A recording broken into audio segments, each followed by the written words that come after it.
Antes de hablar sobre literatura con el escritor Santiago Roncagliolo, vamos a hacer una pequeña incursión a Surco, en donde está a punto de comenzar un desfile de modas llamado inclusivo, es decir, diseño de ropas para personas con habilidades especiales. Se halla presente en el espacio donde tendrá lugar este desfile la primera dama, Lilia Paredes, y personalidades del mundo político. Está también nuestro compañero Edgardo Reto, que va a darnos detalles sobre esta situación. Adelante, Edgardo. ¿Qué tal, Fernando? Buenas noches, directo en directo. Así es, este desfile de modas denominado Inclusión a la Moda se va a iniciar en breves instantes. Es un desfile donde van a participar modelos con discapacidades diferentes, personas con algún tipo de discapacidad. Y aquí ya han llegado notables personalidades. Por ejemplo, ya llegó la primera dama, Lilia Paredes. También hemos notado la presencia de la ministra de la Mujer, Anaí Durán. Ha llegado también la ministra de Trabajo y Promoción del Empleo, Betsy Chávez, y también la presidenta del Congreso de la República, María del Carmen Alba. Ellas se encuentran en estos momentos en la parte posterior del escenario. Ya en breves momentos se va a iniciar con este desfile de modas que se organiza precisamente, como lo informabas, en el Parque Los Aires, aquí en el Jirón Belisario Suárez, en el distrito limeño de Surco, y se realiza este evento en el marco del Día Nacional de la Persona con Discapacidad. La primera dama, Lilia Paredes, llegó acompañada de su escolta, de personas de seguridad del Estado que la han resguardado durante los exteriores de este local. Luego han ingresado ya donde se va a realizar este evento, y ya en breves momentos va a empezar este desfile de moda donde, repetimos, participarán modelos con discapacidades diferentes. Por ejemplo, se nos ha detallado que se trata de personas con síndrome de Down, personas que utilizan sillas de ruedas, personas que tienen alguna discapacidad auditiva, visual, y también personas con algún tipo de prótesis. La primera dama se encuentra ya lista para iniciar este evento, al igual que las ministras de Estado, la ministra de la Mujer, Anaí Durán, y también la ministra de Trabajo, Betsy Chávez, junto con la presidenta del Congreso de la República, María del Carmen Alba, quienes ya van a dar inicio a este evento. Nosotros vamos a quedarnos aquí, Fernando, para poder ver si podemos tener algún tipo de declaración de algún tipo de estas personalidades que han llegado a este importante evento. Directo en directo, RPP Noticias. Muchas gracias, Edgardo Reto. Gracias, Edgardo Reto, por este informe sobre el desfile de modas para personas con habilidades especiales. Ahora sí, recibimos a Santiago Roncagliolo, que ha publicado en semanas recientes una nueva novela bajo el título Y líbranos del mal. Señor Roncagliolo, buenas noches y bienvenido a RPP. Querido ¿Cómo Santiago. le va, Fernando? Bueno, contento de poder hablar de este libro que me ha impresionado como todos los suyos. Este tiene novedades, porque todo comienza maravillosamente con una familia emigrada peruana que se ha basado en los Estados Unidos. El padre consiguió trabajo, el hijo tiene 18 años, se llama Jimmy y acaba de ingresar a la universidad. De pronto suena una llamada y resulta que es Lima, y que le informan al padre que su mamá, es decir, la abuela de Jimmy, tiene una situación de salud delicada. El padre decide no ir y es el hijo que viene a Lima. Estamos ante una novela sobre un retorno, ya no solamente novela sobre la emigración peruana, sino sobre el retorno al Perú de este joven Jimmy, que va a descubrir durante su estadía en el Perú aquello sobre lo cual su padre había guardado un silencio durante años. ¿De dónde le nace esta idea, por favor? Bueno, en mis libros hay muchos hijos buscando padres. Y muchas veces lo que encuentran no les gusta. En este caso, me interesaba mucho la historia de uno de los sodálites, uno de los abusadores más terribles, según los reportajes de sus testimonios, que huyó del país antes de que se hiciesen públicas las denuncias, se fue a Estados Unidos y tuvo un hijo. Y yo me preguntaba, ¿este hijo sabe cuál es el pasado de su padre? Y por lo tanto, ¿cuál es su propio pasado? Porque la historia de nuestros padres es nuestra historia. Y de este punto de partida surgió Jimmy, y de la búsqueda de Jimmy surge la novela. Ahora, Jimmy pronuncia una frase terrible. Yo no sé si es antes de ir al Perú y de conocer el país de su padre y el suyo, o una vez que ha estado ahí. Aquí cada quien se salva como puede. Es una frase dura que uno inmediatamente la toma, caramba, debe ser verdad. Pero el aquí va mucho más allá que el Perú, ¿no? Sí, yo creo que todo su universo se derrumba con lo que encuentra en el Perú. Deja de... Todo lo que era puro, todo lo que era sólido, todo lo que era cierto, se desvanece en el aire con los descubrimientos sobre el pasado de su padre y sobre su propia familia. Ya no se puede aferrar a nada para salvarse y tendrá que buscar su destino y su redención, si la tiene, por sí solo. De acuerdo. Ahora, por lo pronto, ¿cuál es el marco que este joven de 18 años, Jimmy, acostumbrado a vivir en Brooklyn, en los Estados Unidos, y destinado a una carrera en una universidad también, creo que en el noreste siempre, cuál es el marco que haya en el Perú? Porque lo que hay es fanatismo religioso, hay pedofilia, hay conservadurismo. Y estos elementos, hay otros también seguramente, confluyen en que acá lo razonable es que no se hable sobre estas cosas. Y efectivamente eso ha sido la, digamos, práctica en la que yo crecí. Así era cuando yo era niño, pero de pronto el tema de la pedofilia en particular, dentro de la iglesia, pero no solo, ha hecho explosión. Hemos visto la semana pasada la presentación de un informe no oficial en Francia de 70 años de abusos del clero a niños, en los que se han repertoriado más de 200.000 casos. O sea, ese silencio se acabó.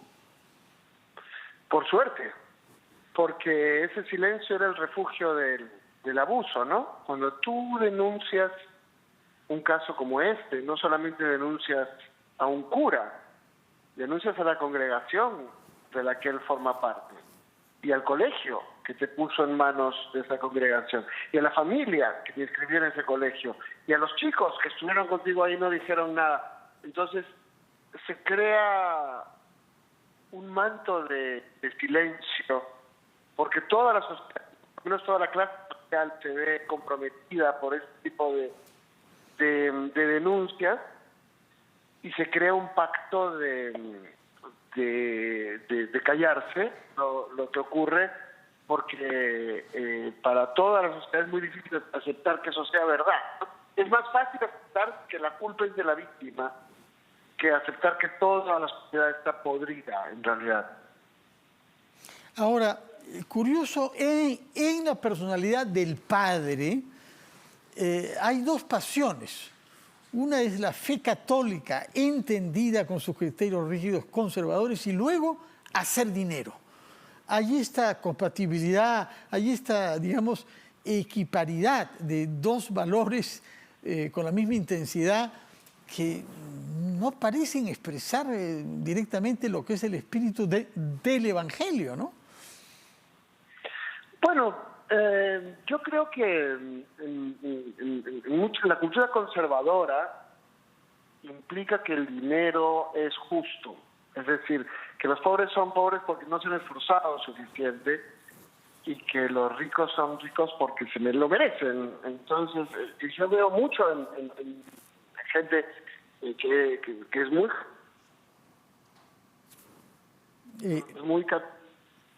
estamos teniendo alguna dificultad. Son las dos cosas que se conservan, ¿no? Sí, de acuerdo. Ya, usted vive en España desde hace ya varios años. Creo que está ahora en Lima. Dijo hace poco en una entrevista en España que leí que era un sueño loco venir a Lima después de toda la prohibición de la época de la pandemia más, digamos, rígida. ¿Cree que hay una particularidad en el Perú respecto del tema de la pedofilia, si uno lo compara con España u otros países latinoamericanos en los que ha estado también recientemente? No, yo creo que casos han sido muy parecidos y su denuncia ha venido en tiempos muy parecidos, en unos tiempos en que hemos empezado a hablar, las periodistas han empezado a denunciar las cosas. Lo que sí ocurre es que entre América Latina y España, que es una diferencia, es que las sociedades latinoamericanas son muy desiguales.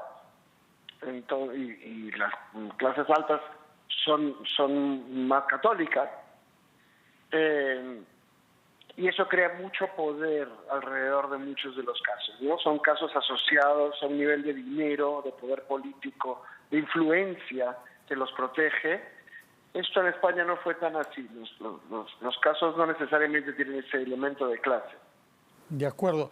Han habido, sin embargo, sanciones mucho más severas en el clero, en el caso de Chile, ¿no? Después de una vacilación inicial. Permítanos, antes de continuar con este tema, hacer una breve pausa y retomamos nuestra conversación, siempre a propósito de su libro Y líbranos del mal, pero quizás nos pueda decir algo sobre los proyectos en los que anda metido y cómo se viene sintiendo en Lima después de este periodo largo en el que no pudo venir. Tengo entendido que va a ir a Arequipa también al Festival High, nos dirá una palabra sobre eso, pero vayamos primero a una pausa, por favor.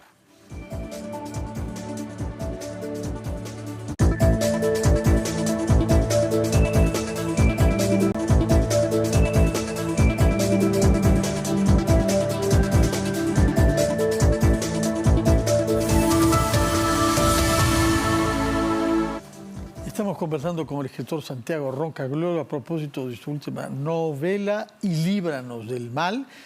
Como nos lo ha explicado hasta ahora, se trata de un tema íntimo, de un tema familiar, pero al mismo tiempo hay el contexto general de la sociedad peruana, en donde han tenido lugar hechos vinculados a la historia del padre, que no vamos a revelar para no quitarle su misterio a la lectura de la novela, pero un viaje inesperado del hijo, del padre que ha emigrado a los Estados Unidos, termina por permitirle conocer cosas que se habían guardado bajo silencio.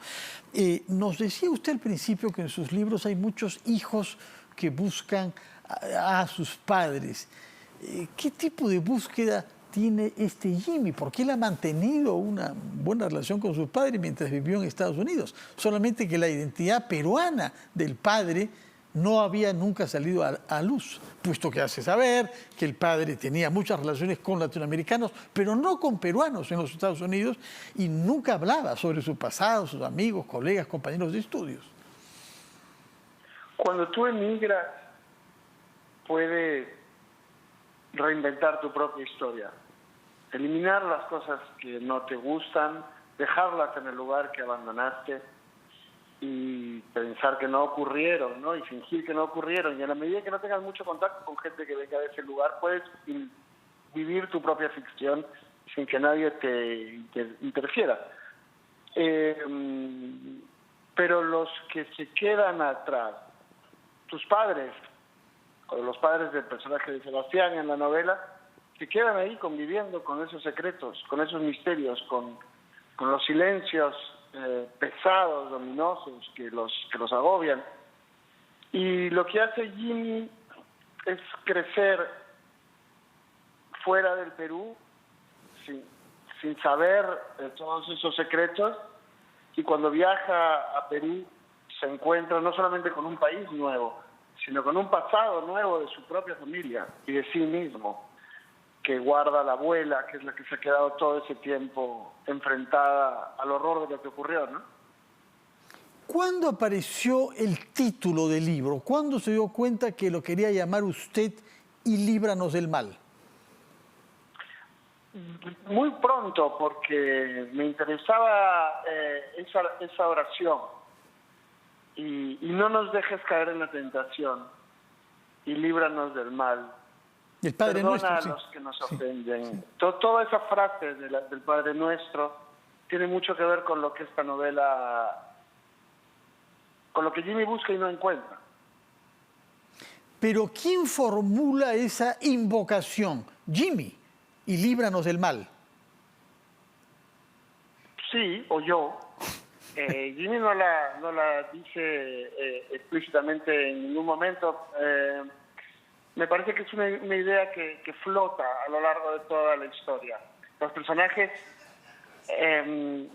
creen vivir apartados de todo mal, pronuncian esa oración seguramente todas las noches y todas las mañanas de su vida, sin saber que mientras más la dicen, más se internan en el mal, más se enredan en el pantano del horror al que se están precipitando. Sí. ¿Cómo define usted el mal ahí? Porque usa la palabra el mal en un sentido abstracto. Otros títulos suyos y otras novelas suyas han abordado formas particulares del mal, pero aquí estamos ante un mal mucho más esencial, ¿no? ¿Cómo lo definiría? ¿Cuál es ese mal al cual el título mismo del cual pide que nos liberemos, que seamos librados? Bueno, esta novela habla mucho del abuso, que es, no solamente en el caso de estos personajes, sino en el caso del abuso doméstico también, por ejemplo, es el daño que te hace alguien que dice que te quiere. Eso es muy particular. Es una enfermedad del amor. Es a tal punto perversa que la víctima muchas veces se culpa a sí misma y cree que es culpable del abuso, que ha provocado el abuso, o malinterpretado los deseos y los actos de quien le hace daño. Ese es el mal de que habla esta novela, el mal que viene basado de amor. De acuerdo. Ahora algo más personal, si es que me lo permite. Hice referencia hace un momento a una entrevista que leí en un diario español donde usted anunciaba querer venir a Lima y caracterizó este deseo como un sueño loco. Cuéntenos cómo ha percibido la ciudad, cómo ha percibido en el país que ha sufrido cambios políticos importantes, como usted sabe mejor que nadie, desde julio pasado. Bueno, estoy viviendo este viaje con una increíble intensidad. Estoy encontrando un país que tiene una situación política que hace 2 años parecía impensable, que ha pasado por una pandemia que parecía imposible, y también tengo a mi familia que ha sufrido pérdidas durante la pandemia, cambiado de una manera que nos parece, bueno, que la hace casi imposible. Y estoy como fumado. Todo ocurre a una velocidad, me encuentra con una sensibilidad tan intensa que me resulta muy difícil todavía ordenar lo que estaba pasando. No creo que sea triste en todo caso. Creo que es un viaje, está siendo un viaje muy intenso, muy sensible, que me va a tomar mucho tiempo procesar por entero. Bueno, muchas gracias, y no me cabe sino desearle la más feliz estadía posible en nuestro país, por lo menos gozar de que el sol está llegando a la costa, y que si bien hemos perdido en fútbol el día de ayer, y lo digo porque usted tiene un libro donde el fútbol juega un rol muy importante, justamente las relaciones entre el fútbol entre Perú y Argentina, pese a esas razones y muchas otras, yo le deseo que pueda pasar una estadía feliz y que goce del reconocimiento que sus libros y este en particular merecen. Muchas gracias. Muchas gracias. Es especialmente emocionante encontrarme con los lectores después de tanto tiempo, que están recibiendo el libro de maravilla, que son muy cariñosos, que me están haciendo sentir muy bien. Y mañana tenemos un encuentro con ellos a las 6 de la tarde en la librería La Rebelde de Barranco. La Rebelde, que se va a transmitir vía digital. Se va a... ¿Se va a transmitir vía digital? Me imagino, como se suele hacer ahora. Sí, se va a transmitir vía digital, pero también están invitados en carne y hueso, creo. De acuerdo. Sí, también están invitados. Pero no todos pueden caber, ¿eh? No todos pueden caber en la Rebelde, de manera que el acceso digital facilitará. Mañana, sábado, a las 6 de la tarde, presentación del libro, entonces, en la librería La Rebelde. Muchas gracias, Santiago Roncaliolo. Buenas noches y feliz estadía en su país natal. Vamos a hacer una pausa, después de la cual vamos a hablar sobre ciencia. Lo vamos a hacer nada menos que con el presidente del CONCITEC, el doctor en física, Benjamín Martí Corena.